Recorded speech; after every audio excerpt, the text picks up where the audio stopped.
कायर भी हैरानी के साथ पूछता है, कैसा धोखा? अभिमन्यु अपने में ही लगा हुआ था। उसे कुछ ख्याल ही नहीं था कि कायर और युग उससे कुछ सवाल पूछ रहे हैं। अभिमन्यु अपने आप से बड़बड़ाते हुए कहता है, मैंने कभी नहीं सोचा था कि कछुआ हमसे इतनी बड़ी बात छुपाएगा। आखिर वो ऐसा कैसे कर सकता है? उसने ऐसा क्यों किया? युग अपना सिर पकड़ते हुए कहता है, यार अभिमन्यु, तूने ये क्या लगा के रखा हुआ है?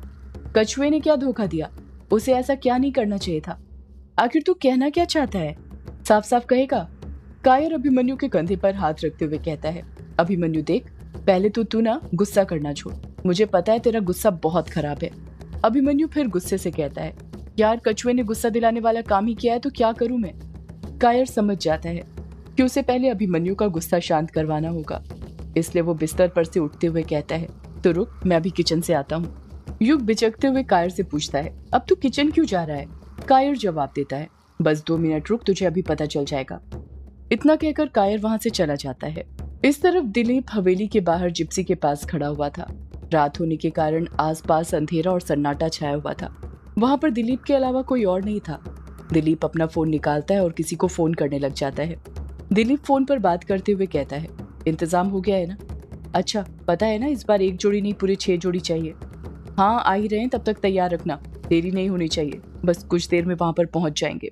दिलीप फोन पर बात ही कर रहा था कि हवेली के अंदर से सुदेश बाहर आ जाता है। सुदेश ने अपने पीछे काला बैग टांगा हुआ था। सुदेश दिलीप के पास जाकर खड़ा हो जाता है। सुदेश को देखकर दिलीप अपना फोन रखते हुए कहता है, अच्छा ठीक है, गोटियां तैयार रखना, मैं आ रहा हूँ। इतना कहकर दिलीप अपना फोन वापस से अपने कुर्ते में रख देता है। दिलीप के फोन रखते ही सुदेश बौखलाहट के साथ बोल पड़ता है, आप तैयार हैं जीजा जी? दिलीप सुदेश पर चिढ़ते हुए कहता है, मैं तो कब से तैयार हूँ, बस तू ही तैयार नहीं था। इतना क्या तैयार हो रहा था तू कोई शादी वादी में नहीं जा रहा, मायाधारी की माया नगरी में जा रहा है। पिछली बार गया था तो पता चल ही गया होगा कि उसकी माया नगरी में क्या क्या माया होती है। जैसे जैसे दिलीप उससे बात बोलता है, उसे पिछली बार की सारी बातें रिमाइंड हो जाती हैं कि उसके साथ माया नगरी में क्या हुआ था।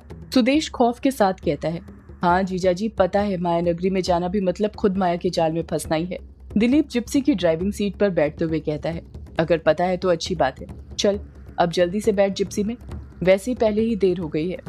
सुदेश दिलीप को ड्राइविंग सीट में बैठने से मना करते हुए कहता है, अरे जीजा जी, आप क्यों तकलीफ करते हैं, मैं चलाता हूँ ना जिप्सी।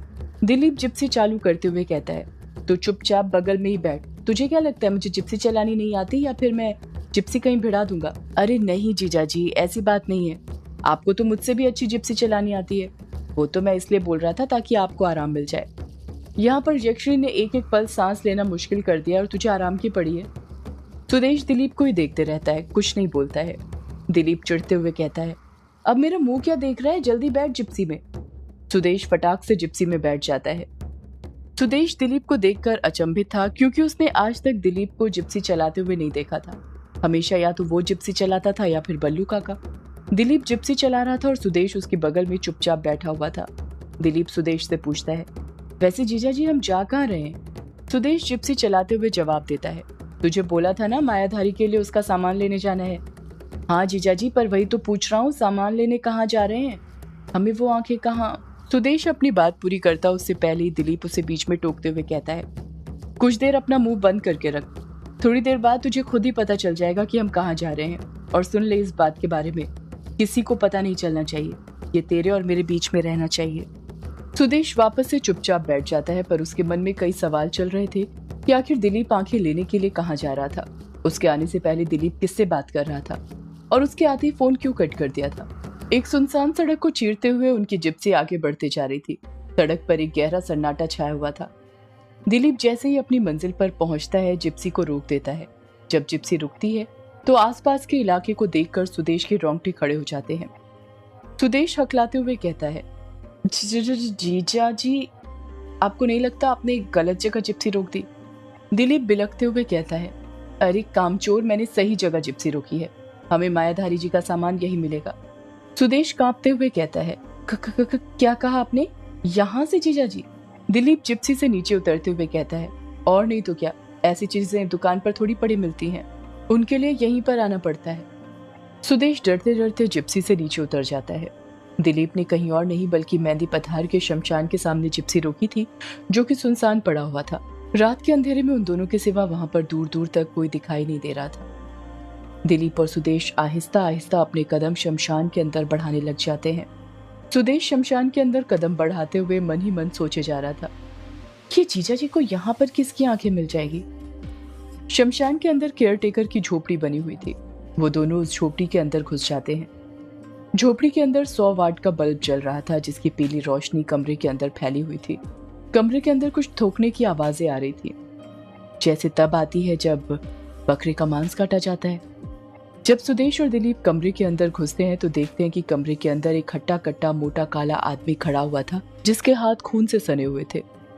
वो आदमी किसी हैवान की तरह लग रहा था, जिसकी बड़ी बड़ी आंखें थी, मोटे मोटे हाथ, उसकी तोंद भी निकली हुई थी। उस आदमी के सामने 6 स्टूल रखे हुए थे, जिन पर 6 लाशें नग्नावस्था में रखी हुई थी। उन 6 लाशों में से 5 लाशों की आंखें निकाल ली गई थी। बस एक लाश की बची हुई थी। जिन 5 लाशों की आंखें निकाल ली गई थी, उनकी आंखों की जगह खून जम चुका था। वो आदमी दिलीप की तरफ देखते हुए भारी आवाज में कहता है, तो आ गए सेठ जी आप? दिलीप गुस्से में कहता है, हाँ मैं तो आ गया, पर ये क्या, तुमने अभी तक सामान तैयार करके क्यों नहीं रखा है? वो आदमी कहता है, अरे सेठ जी आपका ही तो काम कर रहा हूँ मैं। वो क्या है ना, आखिरी लाश लाने में देरी हो गई, वरना आपका काम तो कब का हो जाता है। आप तो ये समझिए कि ये छठी लाश यहाँ पर आई नहीं बल्कि लाई गई है, वो भी बहुत मुश्किल से मिली है, वरना आपको बस 5 जोड़ी गोटियां ही मिलती। दिलीप मुंह बनाते हुए कहता है, अच्छा अच्छा ठीक है, पर अब देरी मत कर, थोड़ी जल्दी जल्दी हाथ चला।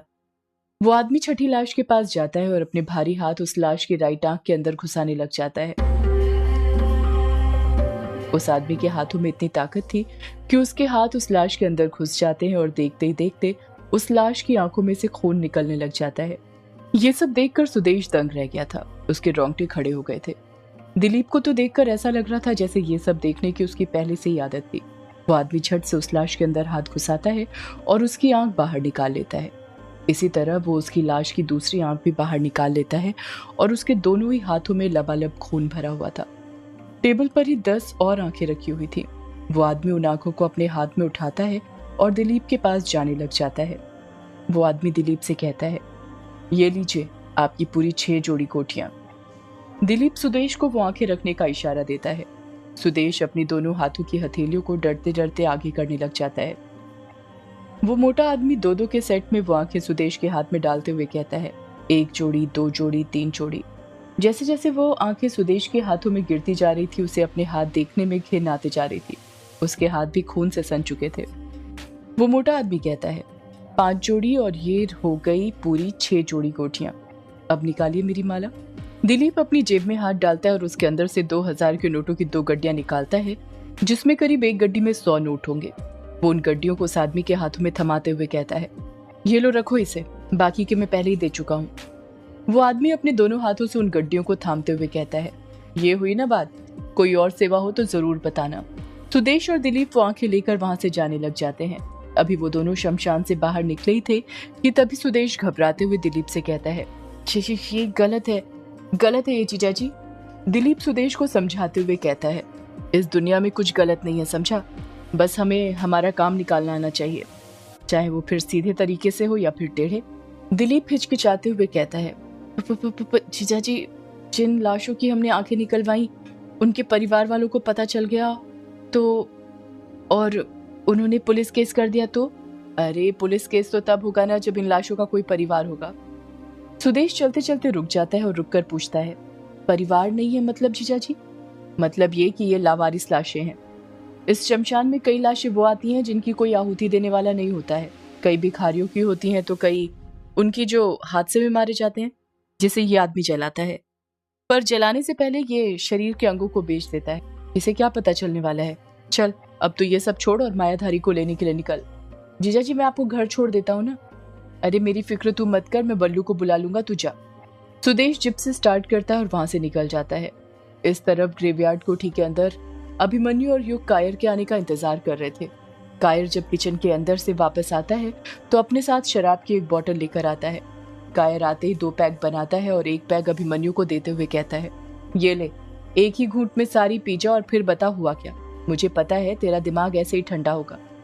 अभिमन्यु फटाक से कायर के हाथ से ग्लास लेता है और एक ही बार में पूरी अपने अंदर उतार लेता है और कहता है, यार तुम दोनों को तो पता ही है, जैसे ही कछुए के घर से फोन आया हम दोनों मेले से निकल गए थे।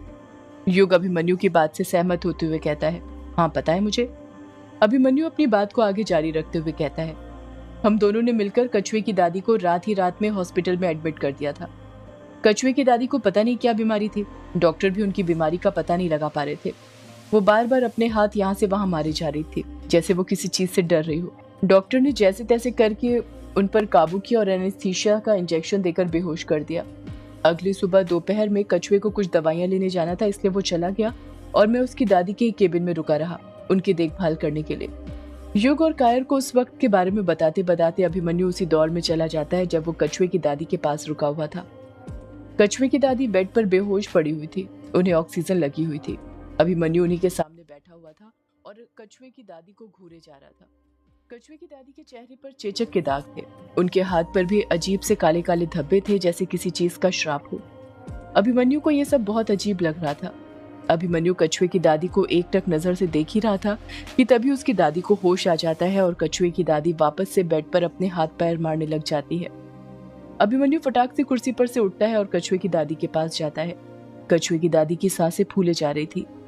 उन्हें देखकर साफ समझ आ रहा था कि उन्हें सांस लेने में तकलीफ हो रही थी। अभिमन्यु को समझ नहीं आ रहा था कि ऑक्सीजन लगे होने के बावजूद उन्हें सांस लेने में दिक्कत क्यों हो रही थी। अभिमन्यु डॉक्टर को पुकारते हुए कहता है, डॉक्टर डॉक्टर। डॉक्टर और नर्स के साथ ही कछुए की माँ भी केबिन के अंदर आ जाती है। कछुए की मम्मी रोने लग जाती है और दादी को संभालने लग जाती है, पर वो उनसे भी नहीं संभलती है। डॉक्टर बौखलाहट के साथ नर्स से कहता है, नर्स जल्दी से इंजेक्शन दो। डॉक्टर अभिमन्यु से कहता है, आप जल्दी से पैर पकड़िए इनके। अभिमन्यु कछुए की दादी के पैर पकड़ने लग जाता है। कछुए की दादी इतनी जोरों से पैर बार बार नीचे ऊपर कर रही थी कि अभिमन्यु भी उनके पैर नहीं पकड़ पा रहा था, पर कुछ ही देर में अभिमन्यु कछुए की दादी के पैर पकड़ लेता है और डॉक्टर जल्दी से उन्हें इंजेक्शन लगा देते हैं। कछुए की दादी फिर शांत हो जाती है। जब अभिमन्यु कछुए की दादी के पैर छोड़ता है तो देखता है कि कछुए की दादी के राइट पैर के अंगूठे का नाखून नहीं था। ये देखकर अभिमन्यु दंग रह जाता है, उसकी आंखें फटी की फटी रह जाती हैं। कछुए की दादी का पैर सूख गया था, उनकी नसें बाहर आने लग गई थी। अभिमन्यु अपनी यादों में से वापस आ जाता है। अभिमन्यु की बात सुनकर युग और कायर के मुंह खुले के खुले रह गए थे। उन्हें उसकी बातों पर यकीन नहीं हो रहा था। युग अभिमन्यु को एकटक नजरों से देखते हुए हैरानी के साथ कहता है, इसका मतलब कछुए की दादी सौदाइन है। सदियों से है पुरानी ये है यक्षिणी की कहानी। यक्षिणी एक आग है, यक्षिणी तेरा ख्वाब है।